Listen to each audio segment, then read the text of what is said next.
but also have some control over it. You don't have to be stuck. You don't have to look at the rest of the world and think, why do they get it and I didn't? Hello, everybody, and welcome back to Mentors. Today we have on Jonny Dzubak, a founder and coach for The Art of Charm. In this episode, we'll be talking about both the stories of Art of Charm and Jonny. Then we'll dive into personal development, depression, happiness, what you put your value into, going from awkward to fluent, why we have awkwardness in the first place, and how to become fluent, the strengths and weaknesses of Generation Z and Millennials, the benefits of vulnerability, taking a look at the friend circle we made, how to clean it up or upgrade it, and seeing the victories of your own personal growth. Also to know, I added a little something extra to this podcast. Please let me know what you think of it, and I hope you enjoy. Hello, everybody. Welcome back to Mentors. Today we have on Jonny Dzubak. John, thank you so much for being on. Okay, I'm very excited. Oh, yeah. So first things first, I wanted to start about with the origins and the evolution of Art of Charm, because I am so fascinated with where it started to where it is now. Well, sure. We had started in, we're looking at about 12 years ago now, and it was kind of it had its origins in the pickup community. And reason being because Jordan, AJ, and I really didn't like what we were seeing from that community. And actually, not only did we not like what we saw, we felt that there was a lot of bad ideas. So we wanted to put something together that resonated with us, and that also that we could feel good about, and then also that other people could rally behind as an opportunity to not only get better interpersonal relationships, but to get better and have an opportunity to better themselves. And then, so you started off as, I'm going to guess, just a podcast, but then after that you expanded so far. Well, yeah. So AJ and Jordan started the podcast back in Ann Arbor as a way to just have some drinks and talk about what guys are going to talk about. And at the time, podcasting was this new thing, and AJ and Jordan both were, they were very into technology. So they were like, oh, this is cool, so let's record our conversation. They put it out, and they had done a few of them. And because it was such a brand new medium, it got promoted, and it was one of the original sort of podcasts. And it got some traction because it wasn't an oversaturated market. There wasn't very much stuff to listen to, especially for a guy, and it was pinpointed just for guy conversation.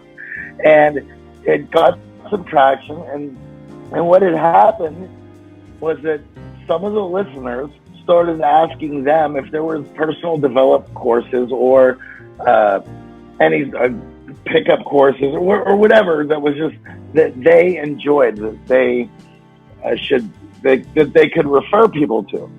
Now, upon getting those questions, they didn't know anything. So what they did was they started taking different sort of development courses. And it just so happens that I was working for a development company. It was a small company at the time, and they had come to review it to see if it was something that they could send their listeners to.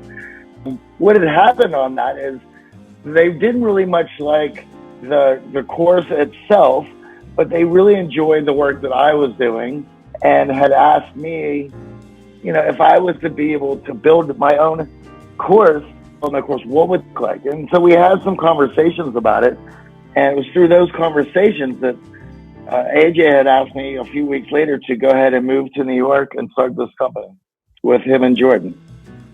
And then so begins the birth.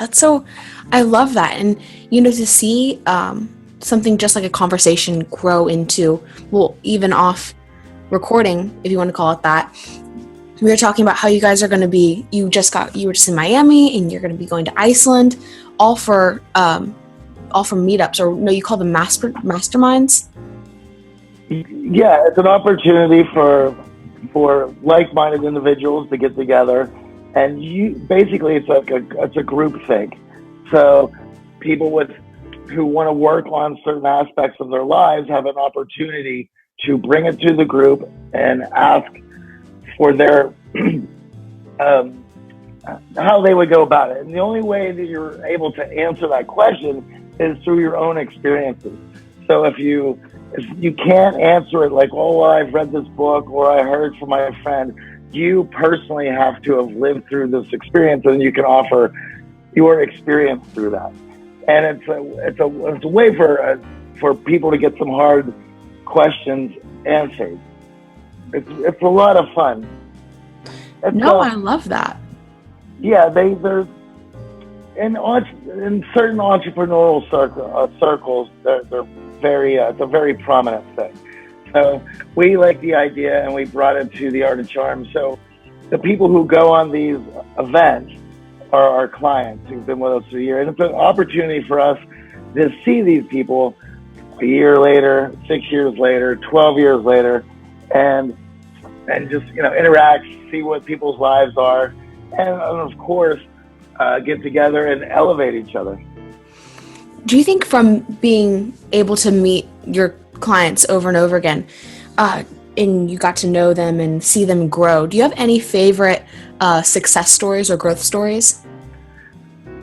Oh, wow. I mean, over the decade, of course, there's so many. And it's just guys meet, start companies together, get married, have families.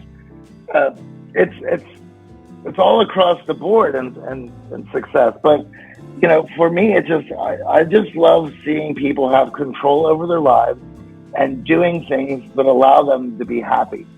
And it's funny, you were mentioning about how that you've kind of seen men being attacked or men being put down or not allowed to be men in today's world. And with all that, it's easy, especially for just young people in general. If you feel disconnected, if you feel lost, it's easy to slip into depression. And for people to be able to hold on to something and hold something dear to themselves and have that belonging, it's a wonderful thing. And seeing people do things that they've always wanted to and be happy. I mean, that's the whole reason I've gotten into this. And in fact, I was doing that for myself in my later 20s. For my career, I was a musician and performer, and I still am.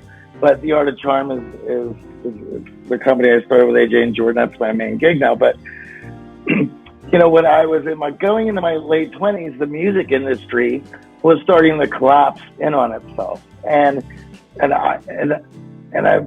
this is something that I spent my entire life and my entire being was always about music, and I love music, and you could say it was my religion. And when that got, at least I felt that it had been taken away from me, because there was, it's now more electronic, but also that the tech industry had changed the record industry. And so the idea of getting a decent little record deal and going out on the road, like that dream is so much more difficult now.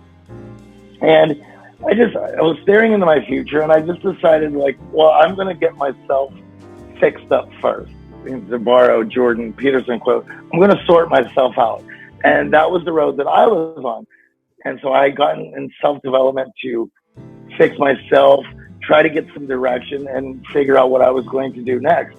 I kind of have an obsessive personality about things. So, of course, when I found self-development, and what's interesting about it is, I've always heard about self-development, and it has a stigma to it where it's not something that people, I just think there's a stigma to it, and it's looked down upon from a lot of people.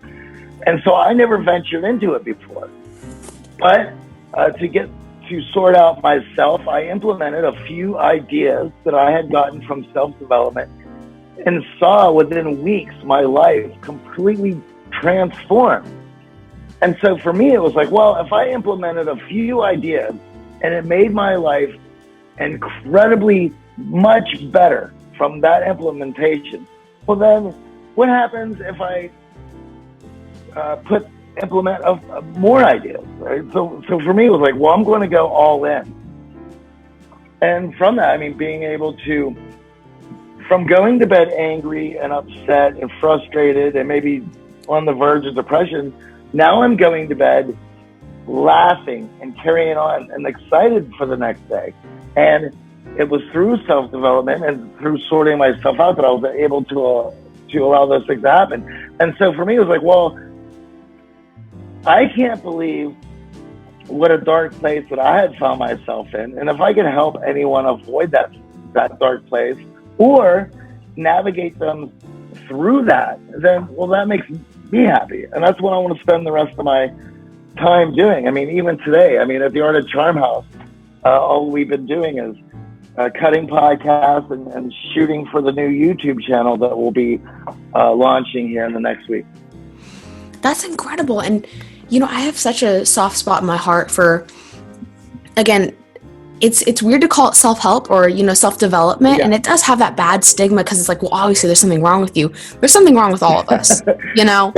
Yes, absolutely. And everyone, you're not born perfect. In fact, you're born incredibly flawed, and your development is based on so many ifs. And, you know, if you're born into a home with two loving parents, if you're born into a home that is outside of that is flourishing, if you're born into a first world country, if you're born, like, there's a lot of ifs, and those ifs, even all those ifs coming together, still doesn't make you you're still a flawed person. So there's plenty of stuff to work on. And then not only that, the older you get, the more habits that you started to build for yourself. And not all those habits are healthy. And thought processes that you've picked up and view the world in, those are built through a lot of experience. And not only those, and those are not perfect either and need refining as you get older. And of course, as you get older, your metabolism slows down and your body changes. And if you don't want to fall into depression, then you need to be working out and eating healthily. There's so much going on with it. And it was, as I mentioned, when I made a few changes in my life and saw how infinitely better it became, I was like, well, I want more of that. So of course now I wake up early in the morning, fired up for the day to begin and running to the gym. And I never in my 20s would ever have thought myself as a morning person. But when you're waking up to a full day of amazing things happening, well, yeah, you can easily turn into a morning person. But if you're dreading waking up the next day, well, no, you don't want to get out of bed. Yeah, well, my question to you is what were those messages, those epiphany moments that really resonated with you, that made you into the person you are today? Well, there's one, AJ and I were just talking about this, that I had spent my entire life thinking that happiness was something that I had to achieve, and that there would be things that I would have to achieve in my life in order for myself to be happy. And what happens if you view it in that manner, it's like a ladder. It's like, well, I got this step, and then, well, I need the next step, and then I need the next step. Russ Harris dubbed it the happiness trap. And what I had found out was I didn't need to be anything. I didn't need to achieve anything to be happy. I could just decide that I'm going to be happy. Now, that's a silly little thing, but that idea completely changed my view of myself and how I was going to go about going on about my day, and choosing to be happy through appreciation and through understanding that of all the ifs and the aces that I've been dealt in order to play this card game of life. I vibe with that so much. I'm gonna lie, like that's once you decide to be happy, because again, I think a lot of kids, a lot of Generation Z has that mentality too, like emotion is anything you define it, right? I was reading up, there's a culture that doesn't have a word for sad, and if they are quote unquote sad, they're not sad, they don't feel well, like that's it. And and I think we have this culture of, happiness is some state of God-given bliss, and if I'm not there, then I'm miserable.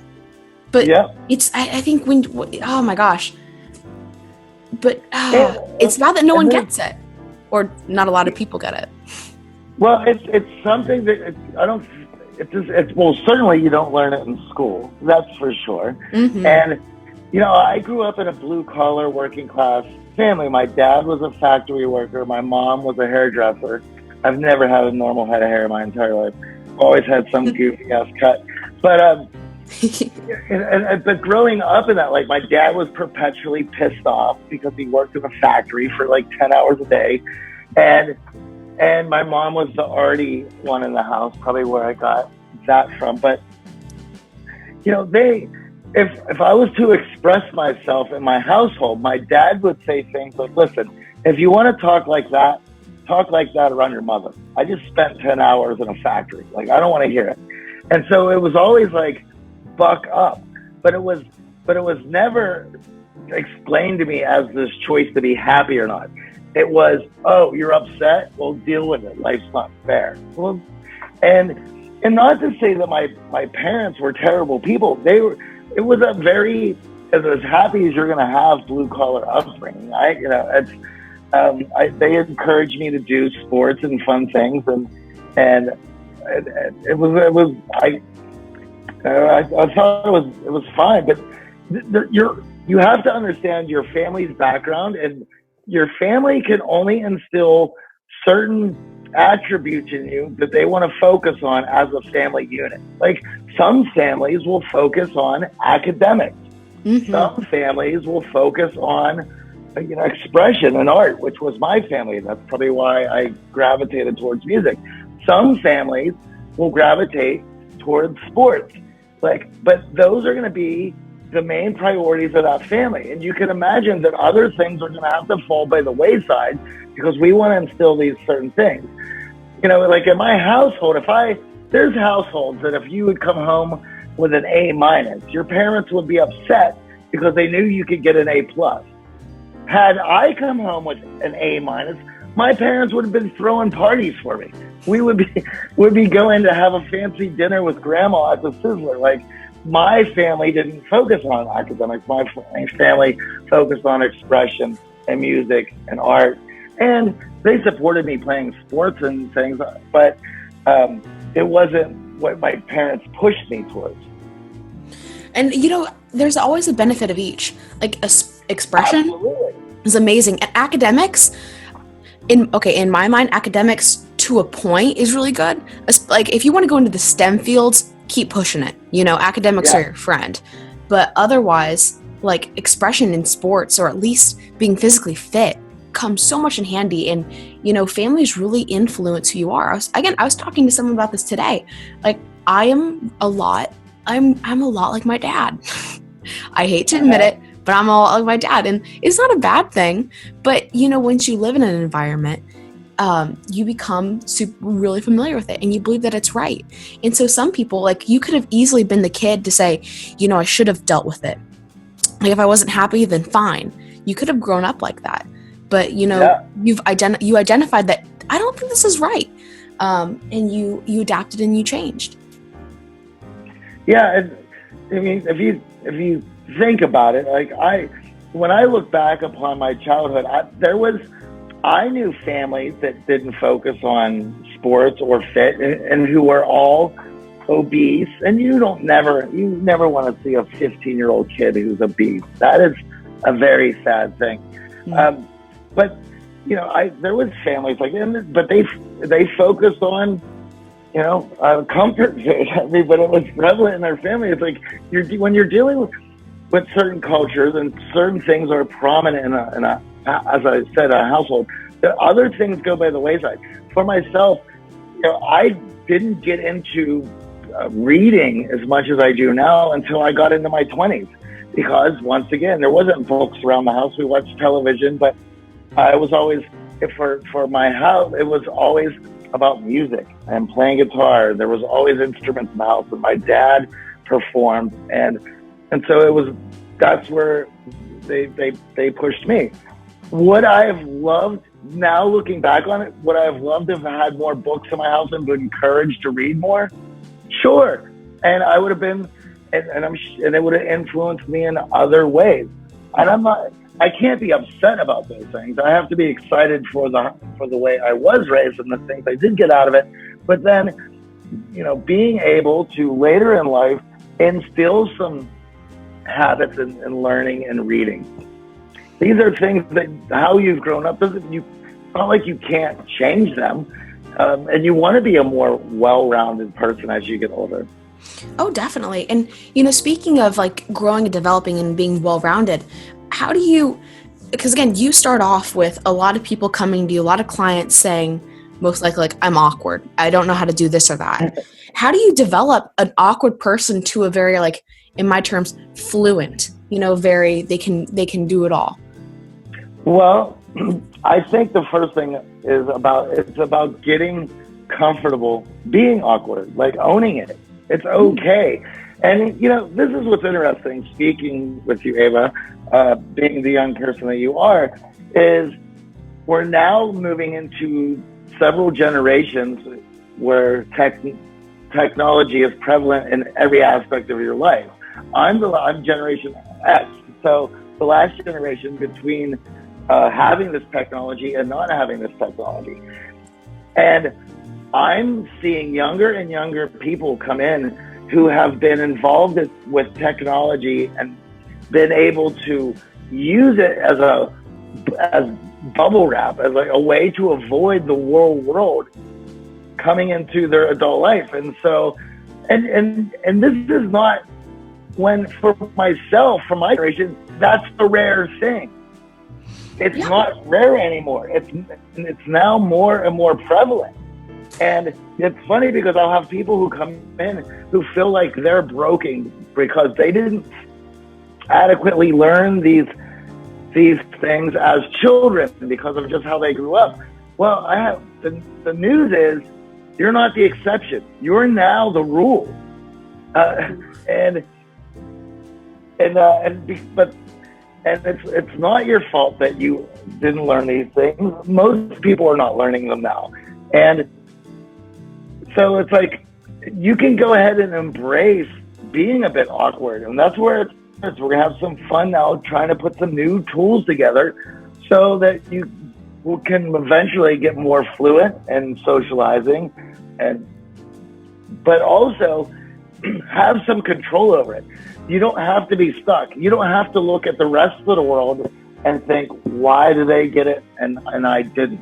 And that's when you feel stuck like that, when you feel displaced or disconnected from the rest of the world, that's when things such as depression and self-harm can find its way towards you, because abuse happens and when you're alone. Abuse happens in isolation.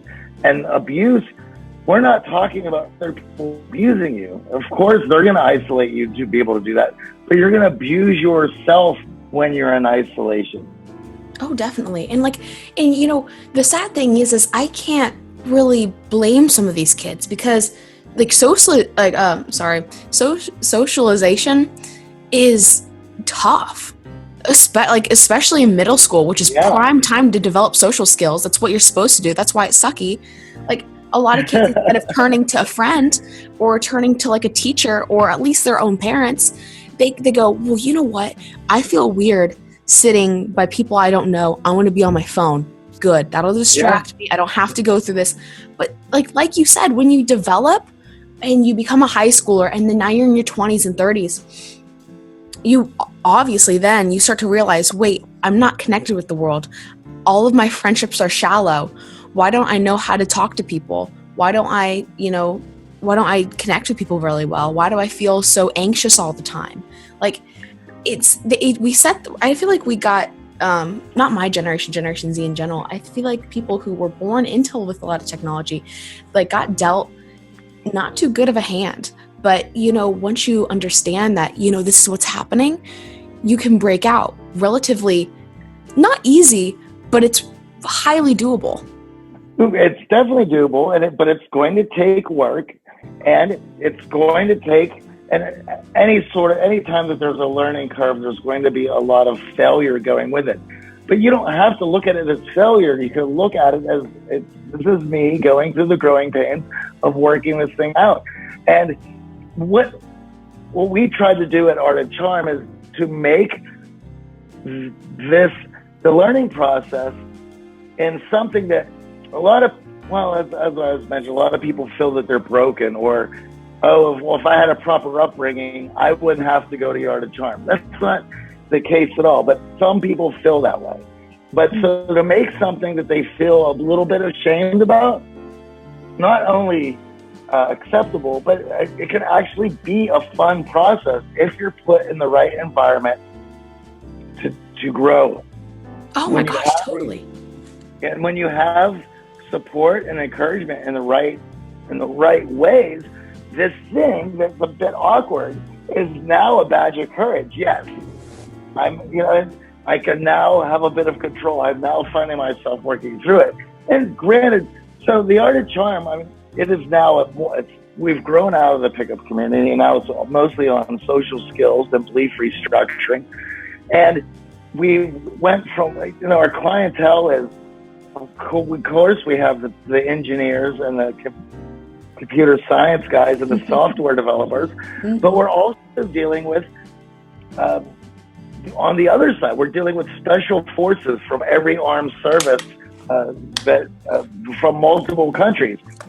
And what we're finding is these men who've learned hard skills in combat, once they've transitioned into a more political role in their later years of their careers, they have to soften the combat skills and now trade them for soft skills that where the old skills allow them to survive on the battlefield, these new skills allow them to survive in the boardroom.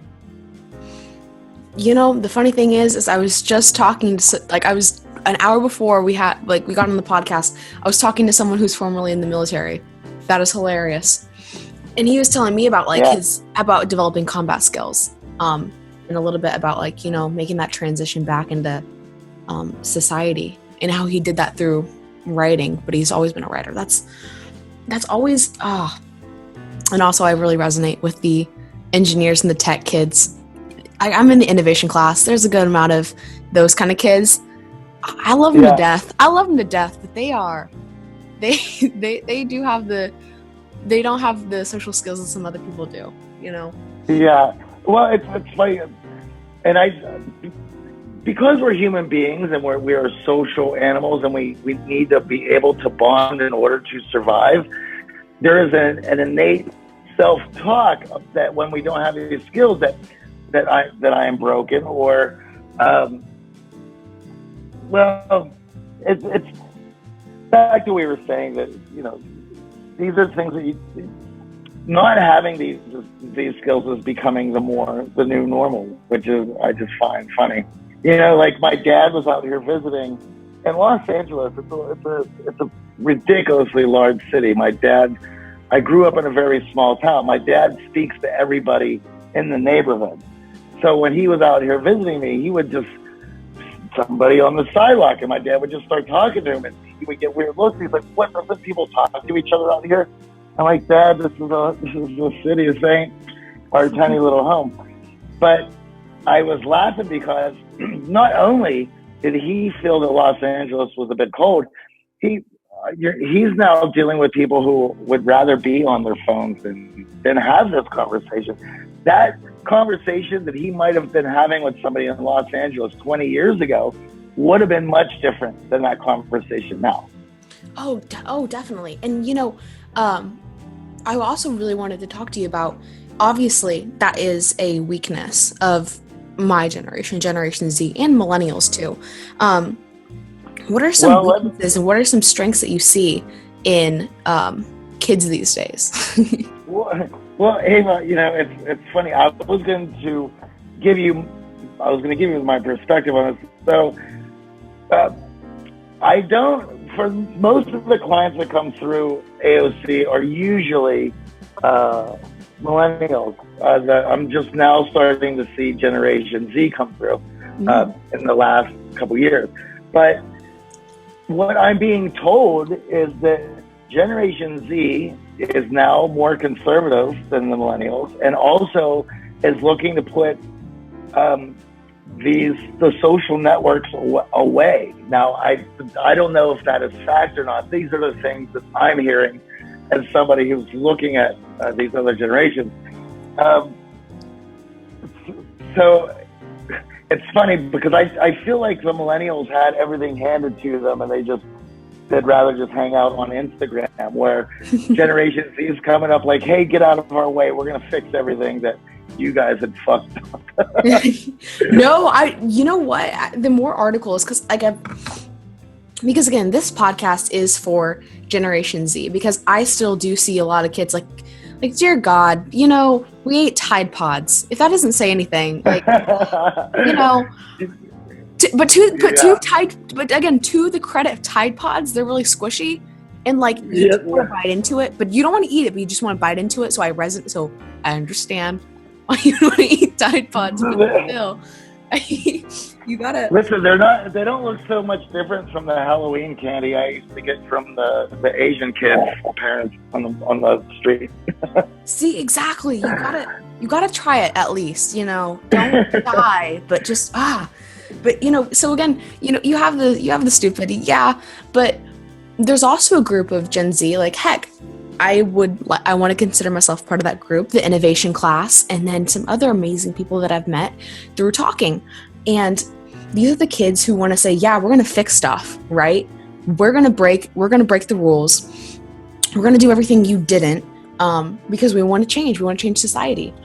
I think Generation Z has this really big, not righteousness, but we want to have a purpose and we want to help people. I think that's what it comes down to the root of. We want to help and we want to change. So we're going to change society. Well, the anticipation for you all to do that. And, I think a lot of Gen X is hoping that you guys could help out, because it just seems like the millennials are a lost cause. And I say that in a loving way, but that's, I guess, and part of me is like, yeah, that's what the old Gen X guy has to say about these crazy millennials. Like, I don't know. It's like I can only deal with, what I deal with on a daily basis and focus on what makes me happy and it's. I love each week when we have a new group of guys come through. We usually do it. It's about 8 people come through the class. It's a week-long class, and it's such an eclectic group. And they all bond over this awkward social thing. But I've seen everyone be able to blast, and I'm always excited when the really young people, when I do get to work with the Gen Xers, they just seem more gung-ho and amped up than millennials. That's been my personal experience. Why do you think that is? Yeah, I don't know. I think maybe it's the too cool for school is a leftover from Gen X that millennials picked up. The Generation Z, everyone's just fired up and they're super excited and they're practically bouncing off the walls, where the millennials are like, just get me out of here. I haven't seen that parallel yet. That's kind of funny. The energy and exuberance, yeah. It's anecdotal. It's just from my experience, but that's what I've seen. So. All right. Well, I'm a youngin'. I haven't experienced life and I haven't experienced people as much as you have. And, speaking of people, I really wanted to ask you, and this is probably one of the most common questions you get, but I'm still going to ask anyway. You get to talk to so many people from so many different places. How do you always start these conversations with anybody and keep them going really well?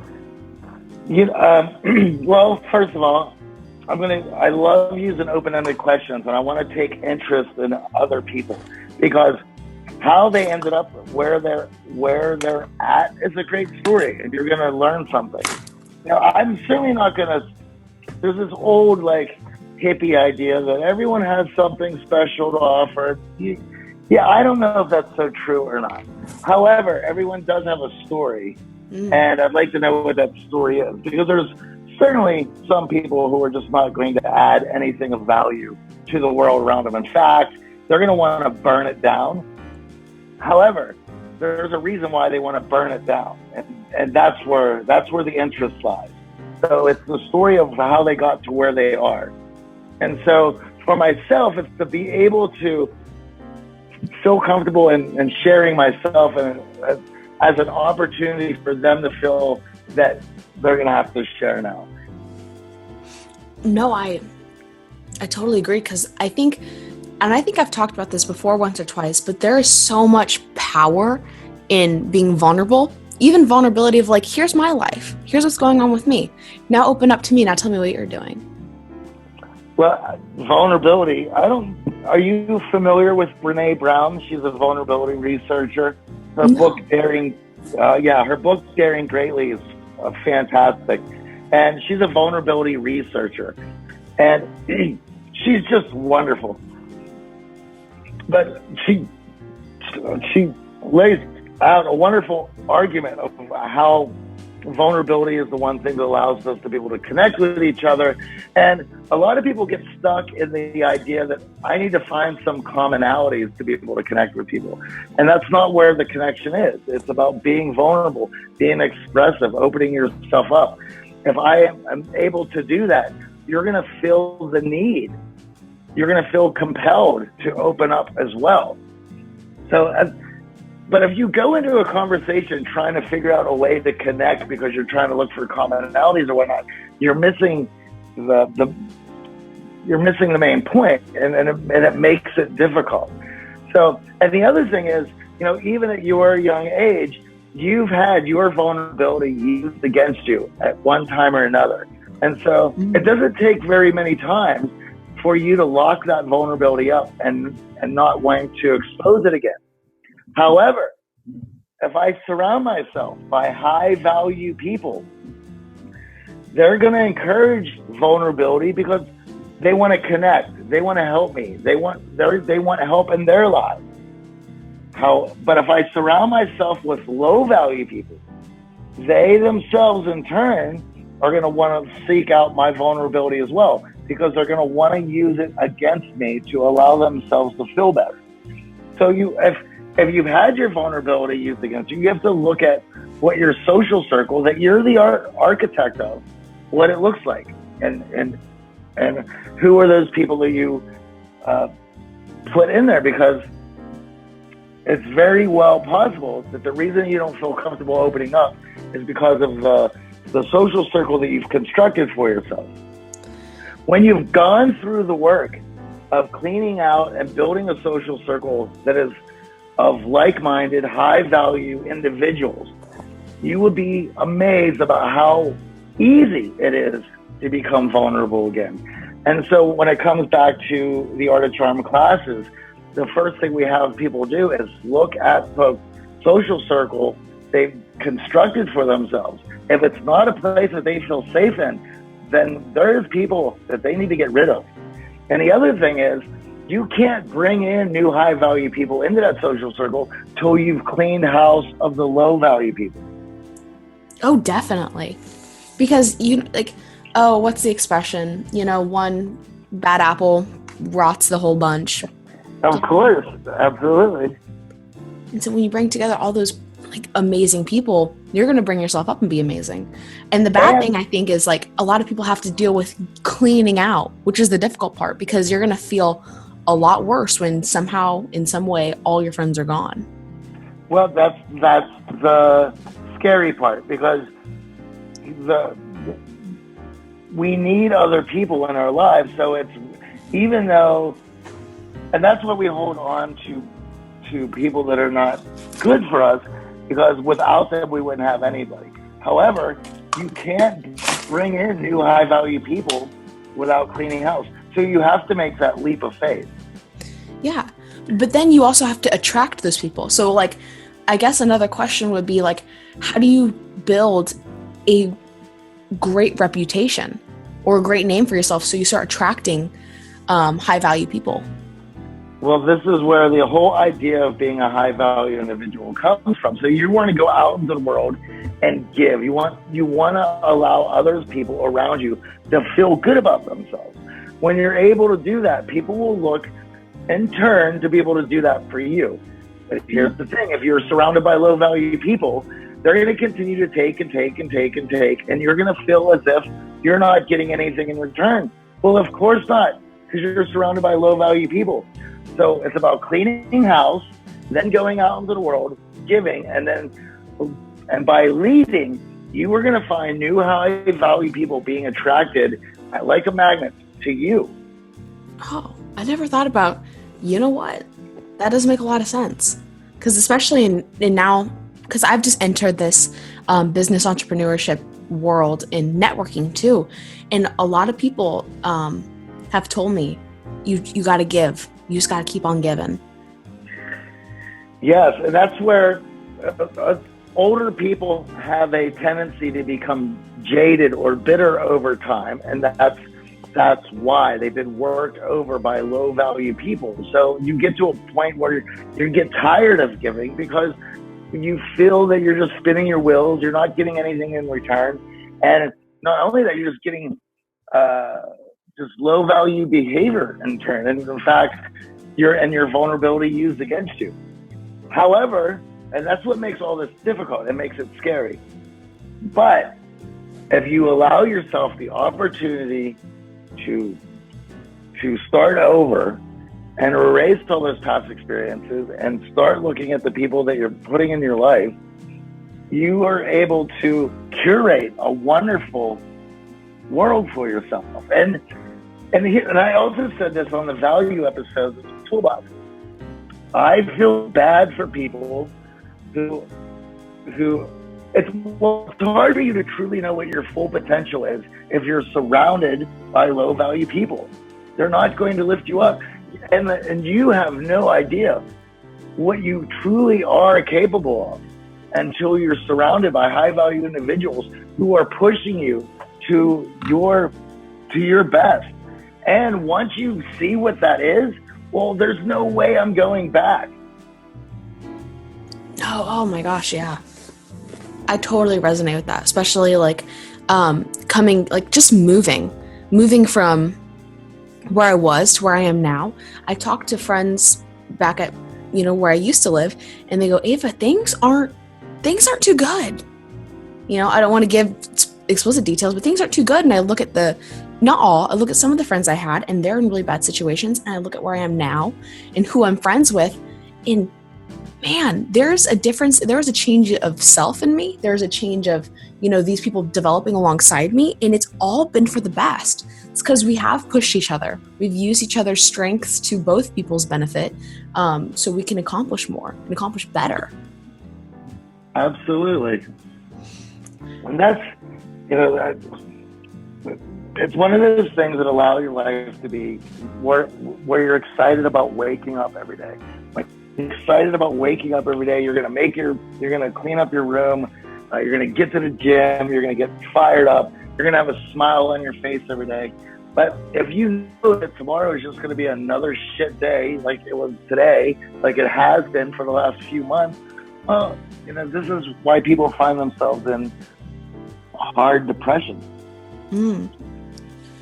No, and I totally understand. No, people in general, getting into those ruts. It's always the small consistencies that build up over time and then create that disaster of a mentality. Well, absolutely. And that's, this is why I was so shocked by your age, because being as young as you are, it's hard to see those things add up because they really haven't added up yet. When you get in your later 20s, you put on a lot of years of tiny little habits. Like every time that you're doing something, you're wiring your brain. It's called neuroplasticity. And so if you think in a certain manner for 10 years, that's 10 years of training your brain to think in a certain manner. In order for you to be able to stop that, it's going to take a large amount of work. And so let's say that this person is 40 years old. That's 4 decades of thinking in a certain manner. Oh. And it's extremely difficult to change eating habits, sleeping habits, thought, cognitive processes. I mean, all of these things are habits that are getting built and wired up. But this is what's so fun about self-development is if you're able to see the small wins and consciously be able to choose to change some of these things, you're basically rewiring your brain, and it's an amazing process. And it could be, and this is why the people who do get self-development, why they just love it and they just consume all of it, because it's so much. It took me just trying to fix some of my own bad habits and things that I realized just how much fun all this was, and then it's like once you admit to yourself that there's things that could be fixed, well, then you open the door to new ideas and new things that could be fixed. It's so much fun. Oh, absolutely. And I thoroughly enjoy the brain. And oh my gosh, because I think I had a guest on, Neil Flora. He talked about rewiring the brain and how, you do train your brain to think a certain way, but you can reverse it and you can change it. And you're so much more malleable than you think. Oh, it's just incredible. And there is work involved, but, so is going to the gym. And I know that in order for me to think in the best manner, to be at the top of my game mentally, I know that I have to go to the gym. Oh, definitely. And that's enough for me to want to go to the gym. And of course, for as old as I am, I have to go to the gym on just basic maintenance and keep up anyway. So I'm willing to do that work because of how much love that I have for myself. And not only that, for the high value people in my life. If I let myself go, or I stop going to the gym, my friends are going to ask me, what is wrong? Is everything okay? Do I need help with something? It's an indicator of loving them. And the fact that you have that as a standard is phenomenal. And I hate to stop this recording, but we're running out of time. So where can everyone find Art of Charm, and where can everyone find you? Well, I'm theartofcharm.com. All of our programs and everything is there. Our podcasts are on iTunes, and AJ and I will re-release new podcasts every week. I believe we just did, the last one was Brutal Truths of Life, which is the latest podcast that just dropped, and it's performing incredibly well. So I don't know what it was about the topic, but it just seemed to resonate with a lot of people. And and then of course, The Art of Charm, our YouTube channel, is going to be dropping soon, so you'll be able to see us doing some crazy behind the scenes of our programs. We'll have our live airing of the podcast on there, and as well as some skits and some short form content that we wanted to have some fun with. All right, well, thank you for letting the audience know. I hope everyone I hope the whole audience checks it all out. And once again, thank you so much for being on. Thank you very much, Ava. It was very nice to talk to you. And I'm sure we'll cross paths again sometime. Hey guys, I really hope you enjoyed that conversation. If you like what we're doing, please help us grow by sharing our content. And if you have any recommendation for future guests, please email me at agwetrick@gmail.com.